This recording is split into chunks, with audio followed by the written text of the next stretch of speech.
Class 9 में है, polynomials आपके एग्जाम में आ रहा है, तो एक चीज ध्यान रखिएगा, इस तरीके के क्वेश्चन जरूर करके जाइएगा। Factorization of a cubic polynomial is the most most most important from this chapter for a class 9 student.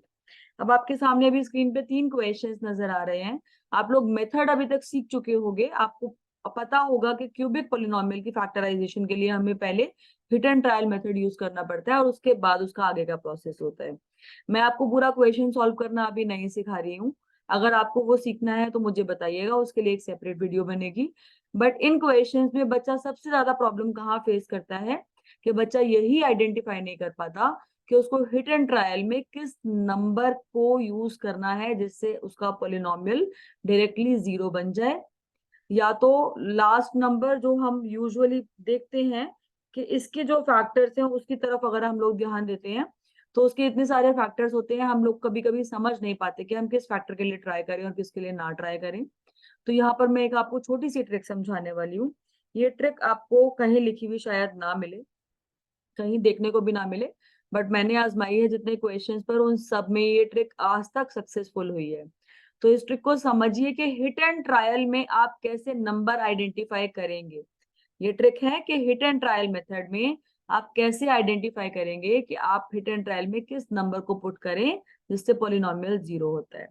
तो उसके लिए सबसे पहले आप क्या करेंगे, सबसे पहले आपका जो पॉलिनोमियल है वो स्टैंडर्ड फॉर्म में लिखा होना चाहिए। यहाँ पर मैंने तीनों पार्ट्स में ऑलरेडी स्टैंडर्ड फॉर्म में लिख कर रखा है आपके लिए, ताकि आपका यहाँ पर टाइम वेस्ट ना हो वीडियो को देखने में। तो सबसे पहले आप देखेंगे स्टैंडर्ड फॉर्म में लिखा हो, नहीं लिखा तो स्टैंडर्ड फॉर्म में कर लीजिए। इन केस सपोज कोई टर्म मिसिंग है, कोई टर्म है नहीं बीच में, तो उसका कोएफिशिएंट 0 लिखे, बट उस टर्म को भी जरूर लिखे। ऑलराइट, पहली चीज। ठीक है, अब आपको क्या देखना है, आपको ऑल्टरनेट टर्म्स के कोएफिशिएंट्स को देखना है। तो यानी मैं ऑड ऑड डिग्री वाली, ऑड पावर वाली टर्म्स के कोएफिशिएंट्स को देखूंगी और इवन पावर वाली टर्म्स के कोएफिशिएंट्स को देखूंगी। तो यहाँ पर ऑड का कोएफिशिएंट है +1 और यहाँ पर है -7। ऑलराइट, तो मैं यहाँ पे लिख रही हूँ 1 एंड -7, 1 एंड -7। ठीक है, और अभी मैं साथ में क्या करूंगी, मैं इवन पावर वालों के कोएफिशिएंट्स को भी देखूंगी। वो क्या है, -4 एंड 10, -4 एंड 10। तो मैं वो भी लिख लेती हूँ, -4 एंड 10, +10। अब जरा इन दोनों को सॉल्व कीजिए। 1 - 7 is coming out to be -6 and -4 + 10 is coming out to be 6। ऐसा जरूरी नहीं है हमेशा सेम मैग्नीट्यूड वाले नंबर है, अलग भी आ सकते हैं, बट आपके पास एनसीईआरटी में जितने भी क्वेश्चंस हैं, एग्जांपल है, उन सब में सेम मैग्नीट्यूड वाले ही आ रहे हैं। बट ऐसा लिमिट नहीं है, आपको जरूर उससे बियॉन्ड भी प्रैक्टिस करनी चाहिए। तो हम अभी उस केस पे भी आएंगे। तो यहाँ पर आपको ध्यान देना है कि अगर ये sum same magnitude but opposite sign, यानी दोनों 6 हैं बट एक -6 है और एक +6 है, दोनों का मैग्नीट्यूड क्या है, सेम है, और साइन क्या है, ऑपोजिट है। ऑपोजिट साइन है, सेम मैग्नीट्यूड है, तो आप बिना सोचे समझे पुट कर दीजिए x को +1। ऑपोजिट साइन है तो +1 पुट कर दीजिए, और आप देखेंगे कि आपका एक बारी में हिट एंड ट्रायल में फर्स्ट स्टेप कंप्लीट हो जाएगा, आपको फैक्टर मिल जाएगा। पुट करके देख लीजिए, 1³ इज 1, -4 × 1² इज 1, -7 + 10। ऑल राइट, तो ये आ रहा है 1 -4 -7 + 10 विच इज -11 + 11 विच इज 0। तो 1 पुट करते के साथ ही मुझे मिल गया px की वैल्यू, p@1 की वैल्यू इज इक्वल्स टू 0। ज्यादा सोचना नहीं पड़ा। ध्यान रखना, मैग्नीट्यूड सेम, साइन ऑपोजिट है, तो +1 विल ऑलवेज ऑलवेज वर्क। ऐसा कभी नहीं होगा कि +1 वर्क ना करे, इन दैट केस वो वर्क करेगा ही करेगा।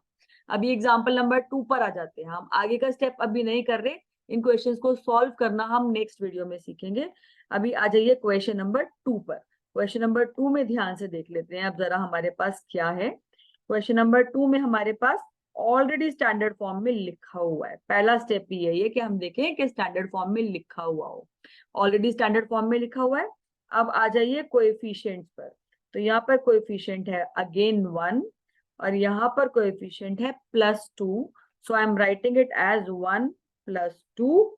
सम आ रहा है 3. Write the coefficient with the sign. Okay, so sum आ रहा है 3.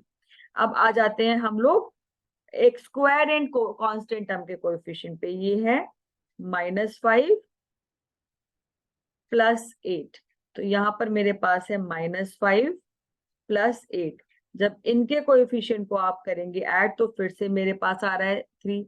अब देखो ये आया ग्रीन वालों को ऐड कर कर और ये आया येलो वालों को ऐड कर कर. ये चीज ध्यान रखना. अब मेरे पास क्या हो रहा है, मेरे पास अब मैग्नीट्यूड भी सेम है, मैग्नीट्यूड भी सेम है और साइन भी सेम है, साइन भी सेम है.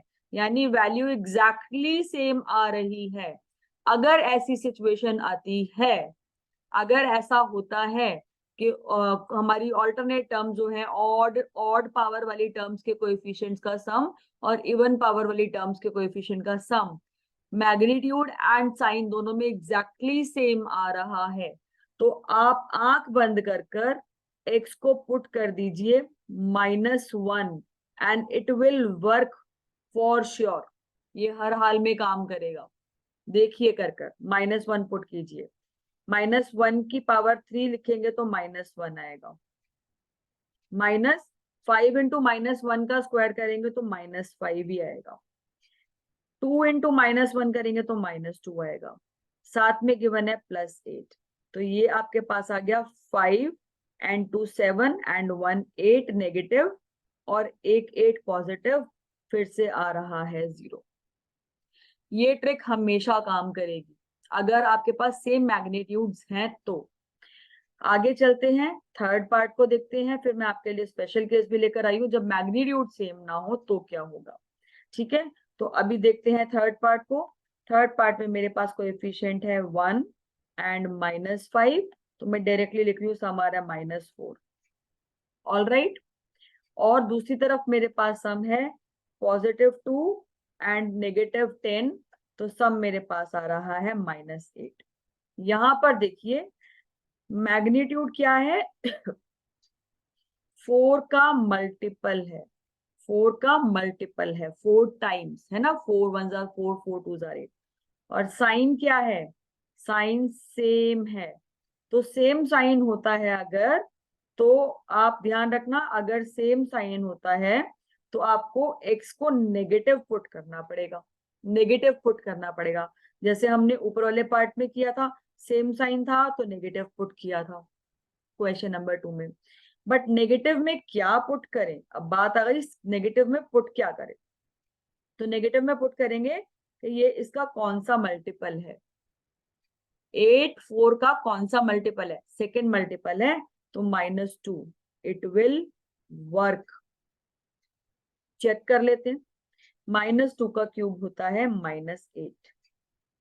-2 का स्क्वायर है +4 इंटू 2 +8. -2 इंटू -5 हो जाएगा +10 और एक -10 गिवन ही है और आ गया 0. ये मेरी आजमाई हुई ट्रिक है. ये ट्रिक मैंने कहीं और नहीं देखी, ये मैंने खुद बहुत बारी बहुत क्वेश्चंस में अप्लाई करके बहुत कॉन्फिडेंस लाने के बाद मैं आप लोगों के साथ ये शेयर कर रही हूँ. अगर आपने कहीं और देखी है तो वेल एंड गुड, क्योंकि मैथ्स एक ऐसी चीज है जो मैथमेटिशियन है वो डेफिनेटली कुछ ना कुछ ढूंढता रहता है ना. तो बहुत सारे टीचर्स हैं दुनिया में, बहुत सारे लोग हैं, definitely everyone keeps on working, keep on thinking. तो हो सकता है किसी और ने भी कभी इस चीज को देखा हो, सोचा हो, समझा हो. मैंने नहीं देखा था, मैं खुद इस चीज को आजमा कर आपको बता रही हूँ. तो ध्यान रहे जब हमारे पास मल्टीपल होते हैं तो हम देखते हैं कौन सा मल्टीपल है. सेम साइन है तो नेगेटिव ऑफ दैट मल्टीपल, और अगर ऑपोजिट साइन आएगा तो पॉजिटिव ऑफ दैट मल्टीपल. इसी बेसिस पर हम फोर्थ एग्जांपल देख लेते हैं अपना. तो फोर्थ एग्जांपल हमारे पास क्या है बेटा, कोएफिशिएंट क्या है 3 and 9 दैट इज 12 पॉजिटिव है. ठीक है, और दूसरे कोएफिशिएंट्स क्या हैं 12 and -24 तो -12 है. तो अभी मेरे पास फोर्थ एग्जांपल में क्या है, मैग्नीट्यूड सेम है और साइन जो है ऑपोजिट है तो मैग्नीट्यूड सेम हो और साइन ऑपोजिट हो तो हम क्या पुट करते हैं, आंख बंद करके x को 1 पुट कर देते हैं, और अगर आप 1 पुट करेंगे तो ये बनेगा 3 plus 12 plus 9 which is 24 minus 24 आ रहा है 0। तो ये एक छोटी सी ट्रिक मेरी तरफ से कोशिश कि मैं आप लोगों की हेल्प कर सकूं इस तरीके के क्वेश्चंस का पहला और सबसे ज्यादा इंपॉर्टेंट स्टेप क्रैक करने के लिए, कि आप किस तरीके से हिट एंड ट्रायल मेथड में फर्स्ट जो हमारा फैक्टर है उसको आइडेंटिफाई कर सको। आगे कैसे सॉल्व करते हैं इसके लिए हम मिलेंगे अगली वीडियो में। तब तक के लिए good bye everyone, take care, keep studying.